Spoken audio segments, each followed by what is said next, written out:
বকর হলো মুসা আলাইহিস সালামের পাশে হারুন আলাইহিস সালাম, যেমন আবু বকর এমন যোগ্য যে নবীর সাথে নিসবতে ইত্তেহাদি, যদি কাউকে নবুয়ত নবীর জমানায় দেয়া হতো তাহলে আবু বকরকে দেয়া হতো, আর যদি নবীজির পরে কাউকে নবুয়ত প্রদান করা হতো তাহলে উমরকে নবী বানানো হতো। আল্লাহু আকবার।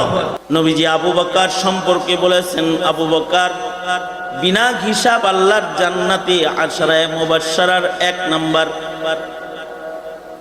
আর উমর সম্পর্কেও আল্লাহর রাসূল বলেছেন, উমরের নেকি এত বেশি যে উমরের নেকি গুইনা শেষ করা সম্ভব নয়।